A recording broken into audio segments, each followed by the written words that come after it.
Hello, Feminine Roadmappers. Welcome back to Feminine Roadmap Podcast, the podcast that helps you navigate the challenges and the changes of midlife and empowers you to live a more vibrant second half. If you find us on YouTube today, please don't forget to subscribe and ring that bell. If you are on a podcast platform like iTunes or Spotify, please remember to subscribe, rate, and share this conversation. My guest today is passionate about helping women unleash their true potential to become the women they are really meant to be. She helps women release the shackles that hold them back and allow them to free their thinking, change their mindset so that they can achieve their goals. My guest today is Alicia Berberich. She is a motivation and manifesting coach. Alicia, thank you so much for being with me today. Oh gosh, my pleasure. Thank you for having me. I would love to hear what your mission and message is and why you're so passionate about it. One thing that drives me crazy is when I meet these wonderful women, but they play themselves so small. They use small language like just or maybe, or they're always couching everything they're saying. And I know that they have huge potential, and I can feel from their energy that they're meant for so much more, but they're holding themselves back. And I really feel like it's time for women to release those shackles of the past that are keeping them playing small and step into their full game and be what they're meant to be. That's why we're working so hard to get more women on boards, more women seen out in the world and speaking up for themselves. Mm-hmm. Yeah, it's interesting, isn't it, how we just naturally have a tendency to minimize and kind of just reduce our light, dim our light just a little bit. Is that what you're coming across with women? Is that undoing that tendency to disappear? Yes, and just making them consciously aware of how their use of language holds them back from being perceived as the true strength that they are meant to be, or that they are actually. Mm-hmm. And I really want them to step into their full potential.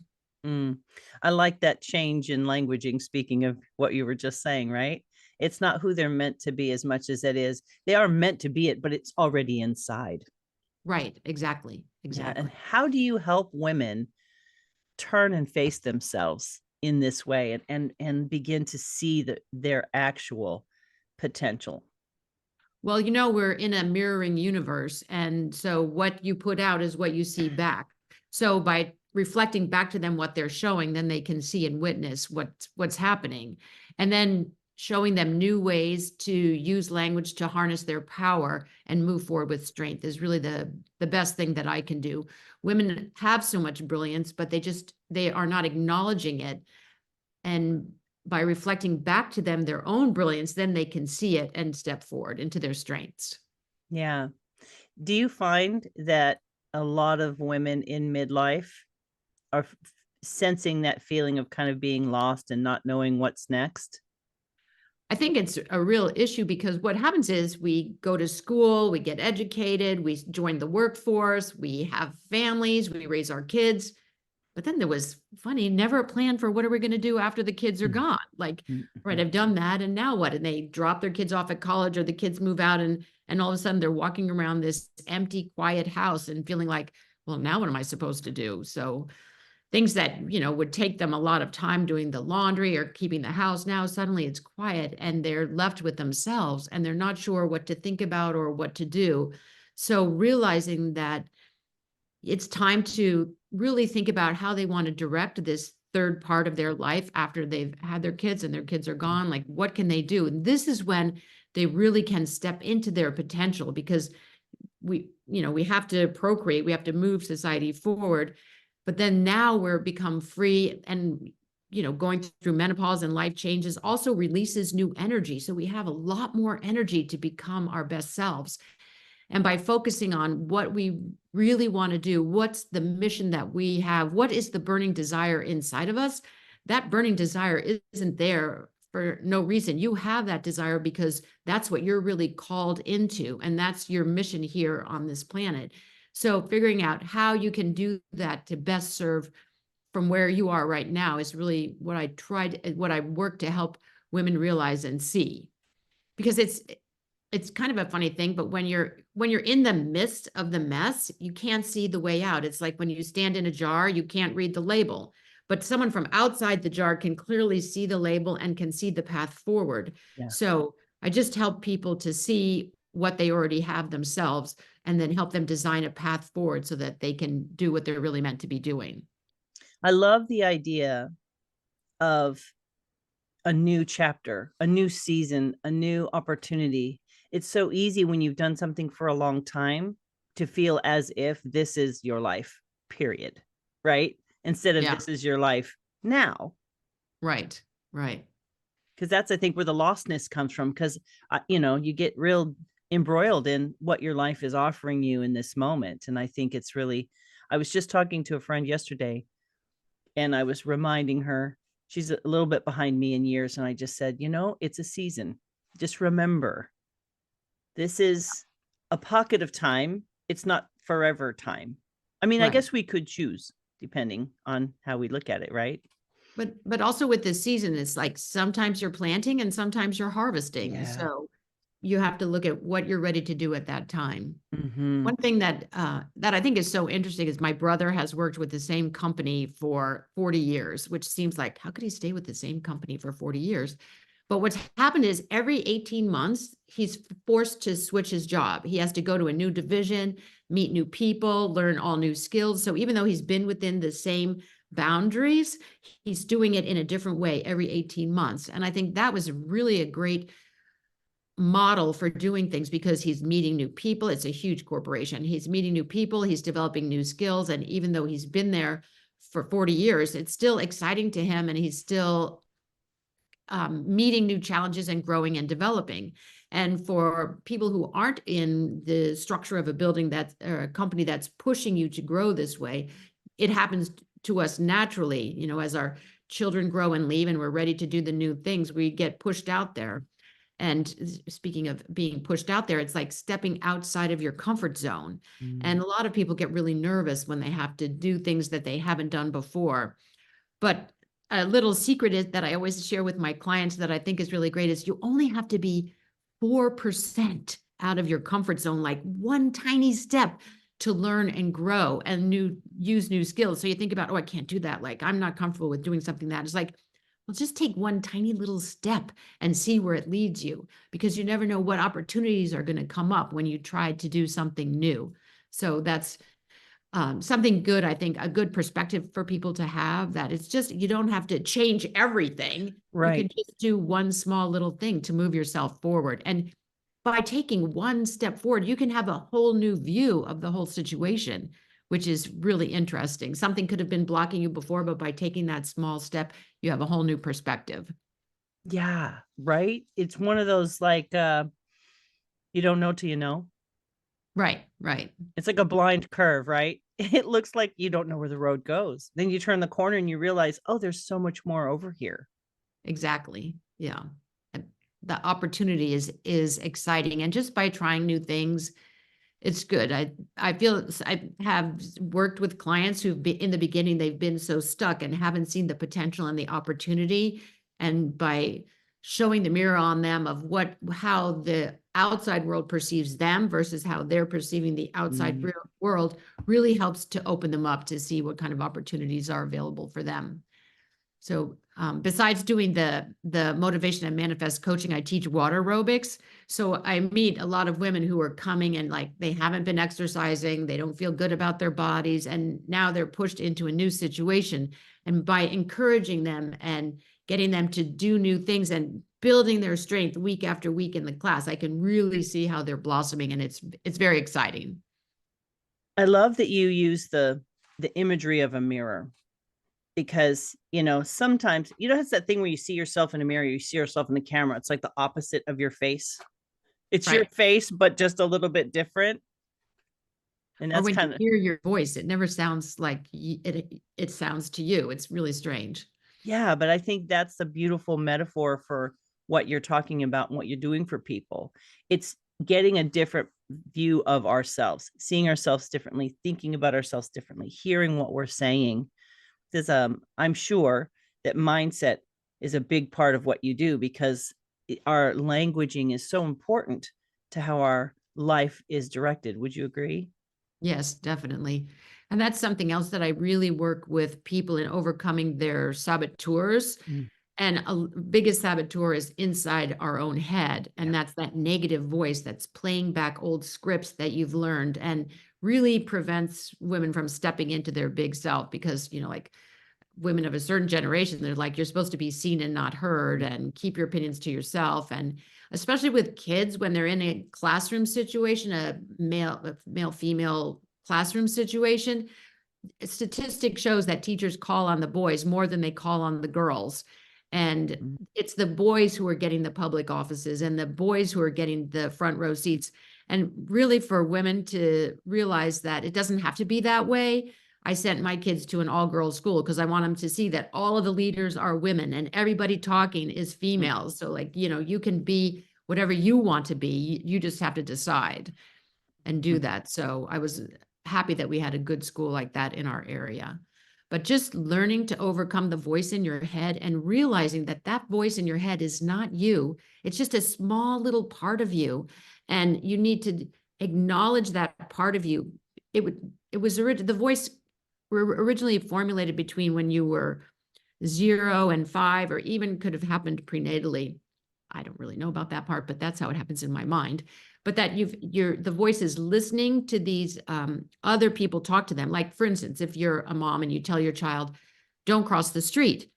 And then she thinks, okay, don't cross the street. And the mom is telling their child that out of safety, for concern for them. But the child hears, don't cross the street. But then she looks and sees other people crossing the street and thinks, well, how come other people can cross the street, but I can't cross the street? Like, what's wrong with me that I can't cross the street? And then they take this information of I'm not good enough to cross the street, and then they generalize it to other parts of their life. Oh, I'm not good enough to take second helpings, or I'm not good enough to walk the dog, or whatever it is that they're doing. They think they take something that was specifically meant for safety and turn it around so it becomes interpreted in their mind as something different. And that's where women or men too, just as much, but they get this voice in their head that's saying, I'm not good enough, or I can't do that, or I'll always be alone, or whatever the negative voice is talking to them and berating them. So learning to hear the voice and realizing, oh, that's just a part of me. And then by becoming aware of it, then you can deal with it for what it is. So once you're aware of this voice in your head, you can acknowledge it because the voice is there, was originally developed out of a safety instinct to keep you safe. So just acknowledging it, oh, I hear you, I understand you're trying to keep me safe, and then appreciating it, really just smothering that voice with love, loving kindness to say, I know you're trying to keep me safe. I really appreciate it, but you don't have to worry. I've got this now. I can handle it. But I really appreciate that you're on my side, and let's move forward together so that they can really learn to work together and get this voice in their head to be positive and on their side. But that loving kindness element really helps to move them forward. Yeah. I had a conversation. I taught a leadership, kind of a leadership program to the chamber in my city. And I had a conversation. One of the women was asking the men. We had I guess you would call it a field trip. We went to like a chamber meeting, or something like that. And anyway, the woman said something to the man about more women being in leadership. And I had a conversation with her and I said, we're asking men about why aren't more women in leadership. My premise is more women need to step up and ask for it. It's not like the men have a magic wand and they're just like, you're a leader and you're a leader, and you're a leader. I mean, they have some influence. But in that moment, I remember thinking, I think we're asking the wrong question. Yeah. Yeah. I don't have the power. We don't have the power. You have the power. And so we're asking permission. Why aren't you letting us in? And sometimes I think that is a valid struggle, but it's true in a women's group too. I mean, it's not strictly male versus female, but in what you're talking about, in my head at that moment, I kind of had a paradigm shift. Okay, wait, if you see a need as a woman, ask for that seat. Ask yourself, you know what I mean? Like, step into it and go, do I want that seat? Don't ask someone else if you can have it, but say, do I want that? Yeah. Or do you know someone who would be a good fit for that seat? Instead of, why aren't there more women? Yeah. Well, because we're asking the wrong questions is kind of what came into my mind. Right. And it's interesting, like when you look at the research of women applying for jobs, when a woman applies for a job, she needs to be able to do 95% of the skills that are qualified for a job, whereas the man only has to do about 40%. He's like, I can do this, I can do it, but the woman has to know that she's capable of doing every step of the way. In her mind is what you're In her saying. mind, right, right. So That's interesting. and if a woman has like a mentor who can push them to do it, that's helpful. But I think most women don't have that. They need to have their own internal confidence that they can do it.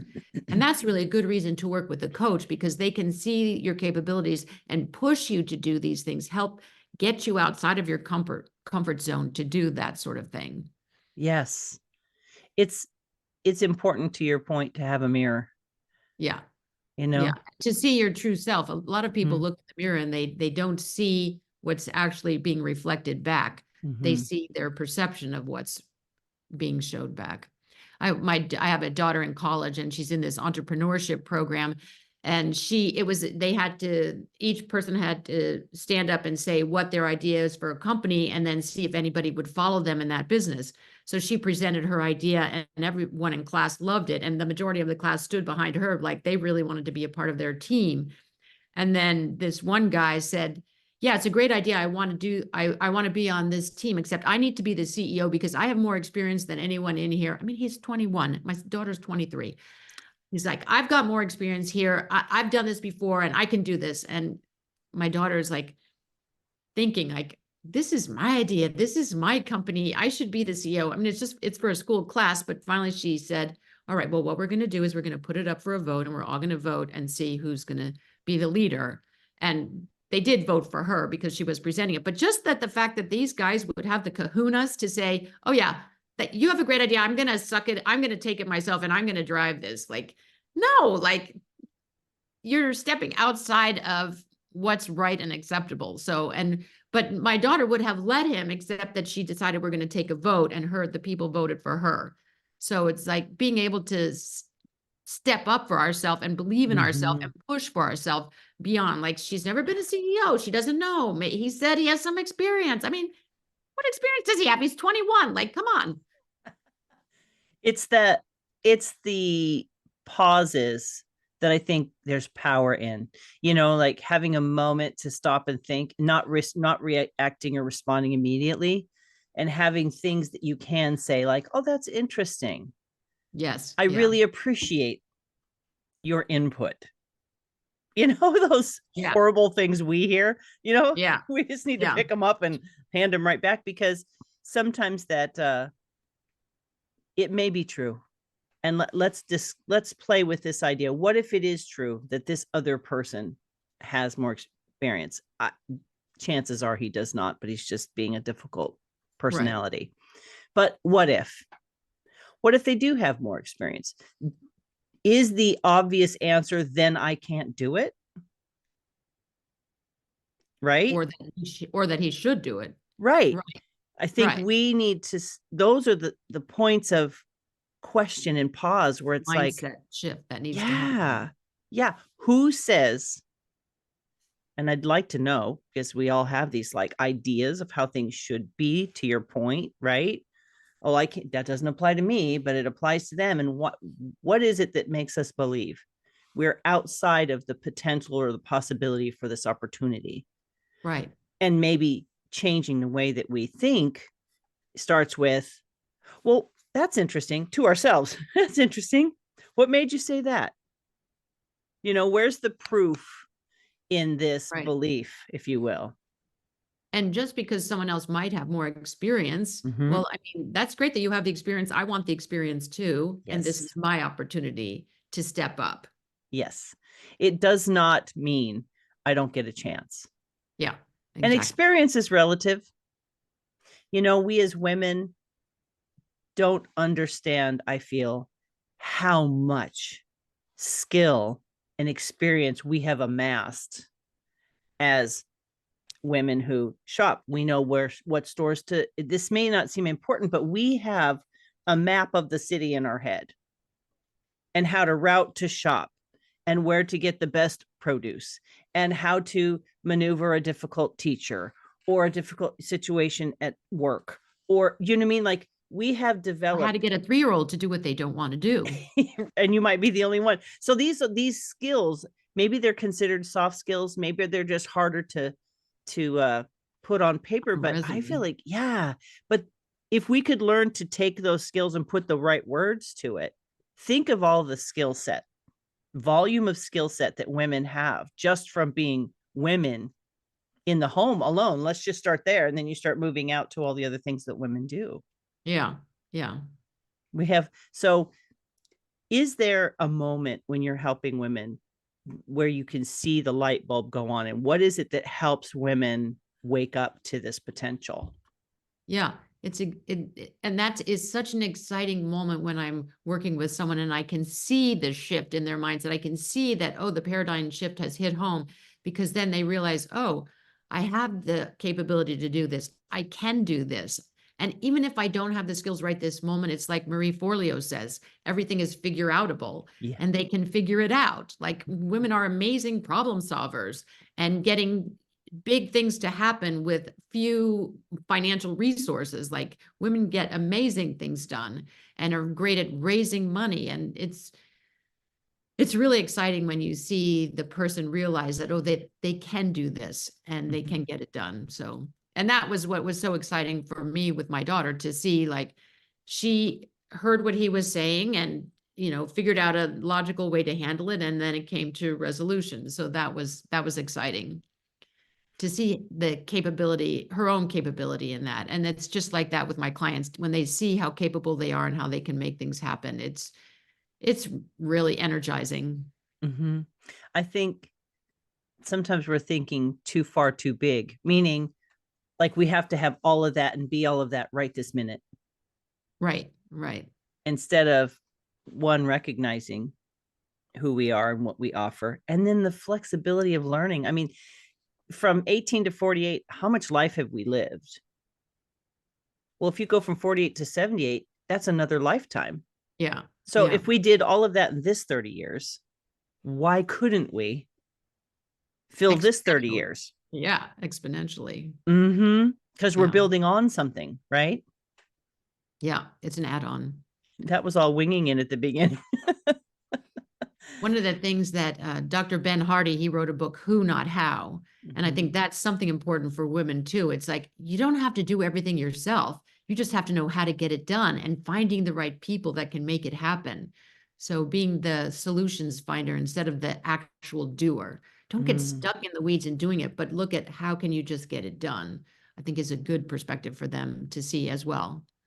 And I think we do have that natural tendency toward community and collaboration as women. Right, right. Which gives us that, not just the solution finding, but being able to see the picture of how the pieces come together, right. And understanding how much better we are together sometimes. Right. But as women, I feel like the deference that we talked about early on, how we step aside, and it's such a natural, like your daughter was tempted to step aside because she wasn't in that moment realizing, oh, someone could come in and just be like, move out of the way. Right. Right. You serve her game plan. Yeah.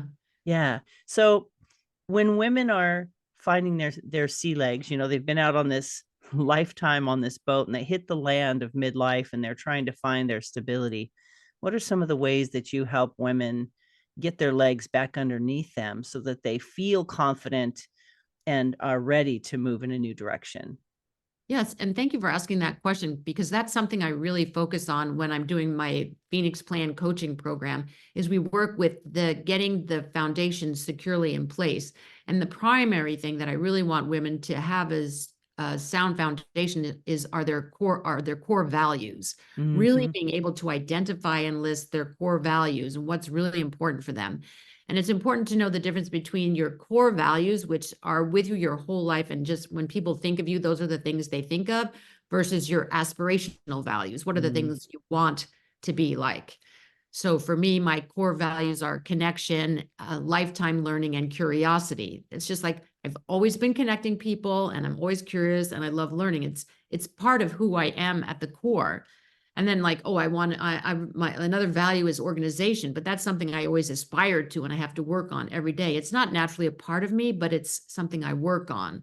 So the first thing we do is establish their core values so that they're really connected with that. And then whenever they're making decisions, they go back to those core values to make sure they're aligned with what their the decisions are. And then the second thing I really work on with them is to understand their strengths.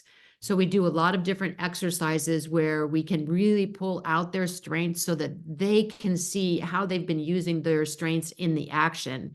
And the exercise I do that's really helpful for women is to look at during the different decades of their life, what are things that they've done that they're most proud of? And then I have outsiders hear them tell those stories and then reflect back. Oh, I can see that you're really good at building connections with people because that's what you did in your example. Like taking their stories and really pulling out the strengths and then feeding it back to them so they can hear it and acknowledge it. And we do it on little sticky notepads. So then by the end of the exercise, they have this whole board of all their strengths listed out for them so that they can really bathe in the beauty of everything they have to offer and feel those strengths, and it really nourishes them at the core. So those are the main ways I really work at them feeling grounded in who they are. And then the third exercise that we do is really focusing on their future self so they can connect with not who they are right now today, but who do they want to be? And then what is the process to get there, and see what their future strength has, and then live to that each day and make your decisions from that future self perspective. That got homed in on me when Matthew McConaughey, he was talking about the future self, and he looks to his self 10 years out. Whenever he's making any decisions, he looks to his future self. And I was like, well, that's really working well for him. And I think it works well. I've really been working with my clients to really focus on their future self to help make all their decision-making process easier. So those are the foundational things that I do to really help them with their move forward and stepping into who they want to be. It's a beautiful process of extraction. You're not creating something, you're just extracting. Right. The We know all important. the answers. We just have to get it out from ourselves into the world. What's interesting, I think when I mentioned the idea of seasons, I think one of the beauties of this season of life, of midlife, this new horizon that we face, is we don't have to do what we used to do. We take the skill set and we can try something different, because there's different people in my life who, some people are happy to just continue on the path that they're on. Like they don't really want to change direction, and that's fine. And then there's people like myself that are like, okay, I finished that, and now what? I don't, my life has not allowed me at this moment to have grandchildren and have the things that a lot of my friends, they have grandchildren. They're taking their attention in another direction. Well, I don't have that. So I have this gift of what's the best way that I can serve the world around me and find that kind of fulfillment in the gifts and abilities I have. And I feel like, what you're doing is helping women recognize how they can bloom in this. What we've done is wonderful. I'm not putting any like, now it's your turn, all of that didn't matter. It's more like an expansion of who you are. That's what I'm hearing you say. Right. So that you can have a full bouquet instead of just individual flowers. You can have the full blessings of life in all of its vibrancy and colors. So Oh, I love that. That was a beautiful way to describe it. Yeah. It's like we're building the bouquet as we go, are we not? Right, exactly. So figuring out what are the things that you want to add that's going to make your bouquet, that make your life come together as a beautiful bouquet. I see so much in other women. You agree? Like you see a woman and your mind is like, wow, you feel her energy. You see something about her that just makes you impressed or drawn to her. Yes. And I think it's really important for us to recognize that we have that same, right? Like, Exactly. I Exactly. remember there was an activity that I've done a couple of times where you choose 10 people fairly close to you, friends and colleagues, and you ask them the 5 things that come to mind when they think of you. Ah, You yeah. know, what qualities do you see or do you think of when you see me? And it's really enlightening. You can see patterns, you can see, um, oh, to your point, how does the world see me? Well, I assume the world sees me the way I see me, but that's not always the case. The world is looking at me through their own eyes, their own paradigms, right? Their own experiences. Their And own a lot of the filter. times that puzzle of how they're seeing me is actually, they can see it clearer because maybe they need that part of me. Like that's, it's connecting to them is what I'm trying to say, not in an unhealthy way, but Yeah. so it's kind of a cool exercise to, obviously I always have this caveat, choose the healthier people, in your life. But it is interesting to see what other people think. And sometimes, if I may put forward, we may know deep down, but we're afraid to admit it because it feels wrong to elevate ourselves in our own mind. Do you find that women resist, almost like, oh, I shouldn't do that, or I don't know how to handle that kind of confidence, elevation, expansion in my life? Do you find that that's something else that needs to be navigated? Yeah. And I reflect back to them, well, if you did know, then what would that look like? Because really they do know, but they can't bring it forth. But when I reflect it back to them and ask them sort of in a little different way, then they're able to see it. Mm-hmm. One thing that happened this weekend, I was leading a workshop in planning for 2024. And I had each woman turn to the woman on her right. We went down person by person and say, what do you see as the greatest strength in the person sitting next to you? So, and this was, they've only been sitting there, we've been interacting for an hour, but they were able to pull out so many different qualities that the other person was like, oh, thank you so much for recognizing that in me, that their strengths were recognizable to people. Even in that short period of time, they were really seen and witnessed by the other person, and how quickly that happened. So that was a real eye opener for all of them too. Mm. And there's just something precious about the opportunity, the permission to bless another person with what we admire in them. Yeah. That, um, you know, the exercise that you're talking about could be very uncomfortable for some people, but it's like that good kind of uncomfortable. Yeah. Exactly. Yeah. Where now, tell me a little bit about your own journey. And, how did you get to this place where, obviously there's a backstory somewhere that kind of was the impetus to this for you?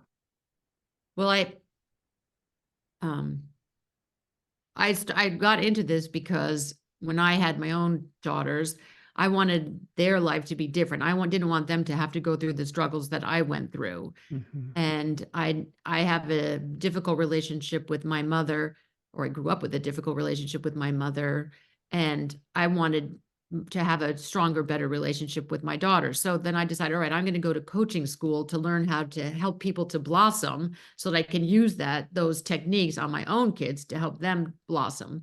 So that was my start of the journey. And I really enjoyed that. And I enjoyed working with people in that way. And I love public speaking, giving workshops and seminars. So I focused on doing that and have a core group of women that have been following me for a long time. And it's been really fun.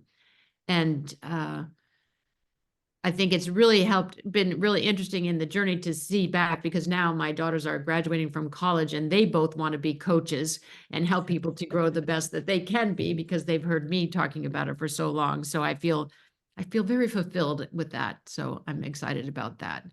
But I love helping women become the best that they can be and see that. So Mm.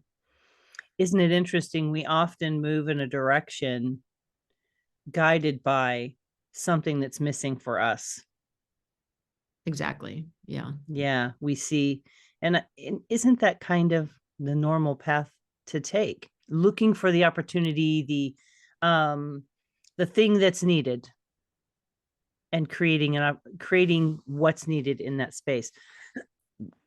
The gardening that you were talking about, the bouquet, that's really what you do, is you till that soil until you break kind of through that dry, crusty surface of either dormancy or complacency or resignation. And I feel like we all have those moments, right? There's this ebb and flow to our emotional experience in the life that we're living.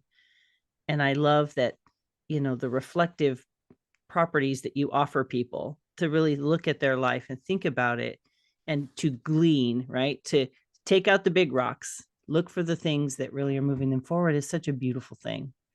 Yeah. Yeah.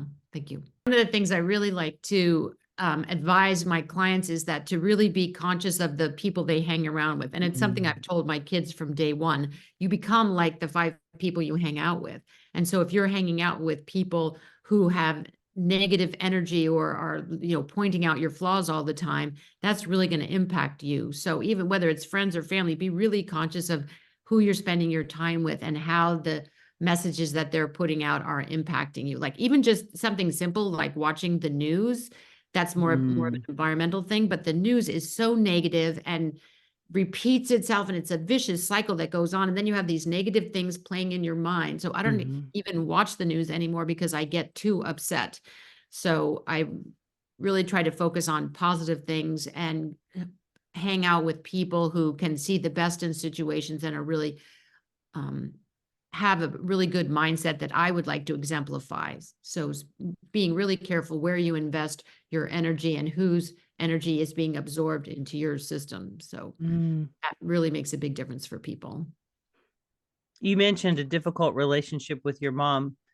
It's interesting how much that tape plays in our minds in the decisions that we make as women, isn't it? Those early foundational ideas, beliefs, mindsets, we do, if the way you've shown up for your daughters, trying to be the better version, moving that needle forward so that the experience your daughters have is different and better than the experience that you had. I feel like that's the beauty of the life that we have. We have this opportunity to grow, the resilience, right? You are not what you were. You can choose to navigate to clearer, smoother waters as much as you can in terms of the way that we think. But you talked about, this self-talk a tiny bit. And let's talk a little bit about, in your experience, where people can begin to identify that self-talk and kind of put it in its right place. Just becoming conscious of that voice in your head, that negative self-talk is a huge step forward, because too often it's playing. And sometimes, like what I try to listen to what other people are saying, and they'll say something like, oh my God, that was so stupid. How could I do that? And then I'll reflect that back to them. Oh, do you know what you just said to yourself? Because they're not even aware of it. And they say things to themselves that they would never say to their friend or their child. It's so cruel. And yet we do it all the time. It's on repeat in our brain. So just becoming aware of that self-talk is going to make a difference. And then turning it around is like, okay, how can let's reframe that. What's really going on here? And what can I do differently about this so that I'm not, murdering myself all the time with this negative self-talk? That's a great analogy, really. We're murdering. We're hacking ourselves to pieces mentally so often. Yeah. Yeah. And stopping that is so important. One of the things that really helps, it's from Carol Dweck's book on mindset, growth versus fixed mindset, but just throwing in that little 3-letter word on the end of you saying like, oh, I'm so miserable at this. And then you just throw in yet, or I'm so miserable at this. Well, I'm so miserable at it now, but you can do things differently. But adding yet to when you have something, I can't do this yet. It just makes it possible and creates the opportunity for growth and learning. And that really makes a big difference. So yeah, it's a powerful, it seems so little, but it right. really does tell the brain to look elsewhere. Right. that there's a possibility for something different. That was a good book. I really liked that book. Yeah. Yeah. I think that we as women, we're like water. We just flow through life and we fill the gaps and we're doing what needs to be done. And we're intuitively often just showing up. And I think what we're asking them to do in this season of life is to become aware of that intuitiveness, put a name to it, and for lack of a better term in my mind, intentionally apply it. It's not like we haven't had intention, but it's been more intuitive and less intention in a lot of ways. Would you agree? Yes. And also our intentions have been like in the past, we're so busy doing, and we don't have time for the being. And just to be with yourself and to think about what you want to do for you as opposed to taking care of everybody else and thinking about, okay, so now I have 25 years. How do I want to change? What do I want to see different in the world? Where can I contribute? And I really like to encourage my clients to think about how they can be of service to the world. What is it that the world is hungry for that only you can deliver? Because they each have very special talents that only they can give to the world, and the world is waiting for them, even though they don't realize it. The world is hungry for what they have to serve, to what they have to give. And they, just by showing up as themselves with what they have, they're perfect as they are to deliver the need that the world has. Yeah. Yeah. It, in my mind, as you're talking, I picture, life is like, it's like a map, you come to a cross in the road and you have a choice to make, right? Which way am I going to go? And I think we worry about the rest of the map when really it's just right now. Right. Your next foot. Exactly. I think it's really a beautiful thing to take what a woman is, any woman, and shine a light on the beauty that she brings to the world. And I feel like removing that pressure of knowing, okay, I'm at the end of the road. Is it right or wrong? Because sometimes it's not obvious, right? The choices that we're making, it's either or. It's not life shattering if you choose one and not the other. I think for me, sometimes it's like, what if I just took this road? And what if it doesn't work out? That's okay. I feel like we need to give ourselves permission to investigate a little bit and experiment a little bit with things. Because I have found, I don't know about you, but I have found that I've tried all kinds of things. And sometimes I like them for a while, but it's not the thing I want to do forever. And that's okay. And I think that might be a helpful thing, is to recognize this isn't like a marble statue and you have no other choice. This choice is going to lock you in forever. Right. Because it kind of does feel like a big decision in midlife for a lot of women that I've talked to. Yeah. Yeah. But being able to, it's like walking through Costco. You taste this one, you taste that one. You don't have to buy it. You're just trying it out to see if you like it.